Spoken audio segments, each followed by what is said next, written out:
అని అనుకుంటున్నాను. ఇక అప్పుడు వారికి రమణ గారికి చెప్పడం జరిగింది, ఇది అయిపోయిన తర్వాత నేను ప్రెస్ రెండు మాటలు మాట్లాడుకోవాలి, ఒకవేళ ఎవరన్నా అడిగితే నేను చెప్పాల్సి వస్తుంది కనుక దాన్ని నేనే ప్రిపేర్ అయితే కరెక్ట్ అని చెప్పాలనుకున్నా.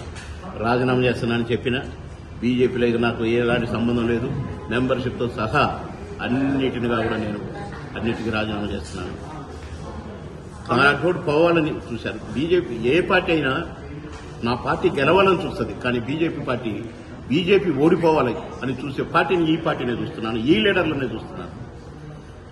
బాగా పనిచేసేటోళ్లు కావాలి, పని దొంగలు కానీ వెధవలు కానీ పోవాలని కోరుకుంటారు. కానీ ఇక్కడ వెధవలు కావాలి, మంచిగా పనిచేసేటోళ్ళని నిలగొట్టాలి, బాబోళ్ళు అంటే నిలగొట్టాలని ఇదేంటో ఈ టైప్ ఆఫ్ స్ట్రాటజీ ఉన్నటువంటి బీజేపీ పార్టీలో నాలాంటి పనిచేయడం కష్టం అని డిసైడ్ అయ్యి రిజైన్ చేద్దామని డిసైడ్ అయ్యాను. అంటే మీరు గతంలో ఇక్కడే ఈ స్టేజ్ మీద కూర్చొని గతంలో కూడా చెప్పారు, మీరు ఆరోపణలు చేశారు, మరి అప్పుడే రాజీనామా చేయకుండా ఇప్పుడే ఎందుకు చేశారు సార్? పార్టీ బ్రతిమలాడింది కదా, ఇక అలాంటివి ఏం జరగవు అన్నది కదా. నేను ఏ ఆరోపణలు చేయలేదు బ్రదర్, పోటీ చేయట్లేదు, ఎమ్మెల్యేగా పోటీ చేయను, నాకు టికెట్ వద్దు, ఎవరికన్నా ఇచ్చుకోండి, మా అబ్బాయికి ఇచ్చుకుంటారా, ఎల్లయ్యకి ఇచ్చుకుంటారా, పుల్లయ్యకి ఇచ్చుకుంటారా, సేమ్ లాంగ్వేజ్ మాట్లాడాను.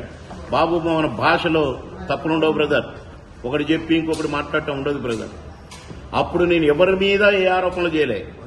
నెక్స్ట్ ప్రెస్ మీట్ ఉంటది, రాంబాణం వదులుదా అని చెప్పిన, కానీ నెక్స్ట్ ప్రెస్ మీట్ ఇదైంది. ఇప్పుడు వదిలినా, వేరే పార్టీలో ఇంకేం అనుకోలేదు కదా. ఇప్పుడు రిజైన్ చేయాలనుకున్న ఫస్ట్ నాకు నేను ఈ కంపులోంచి బయటికి రావాలి, దట్స్ ఆల్.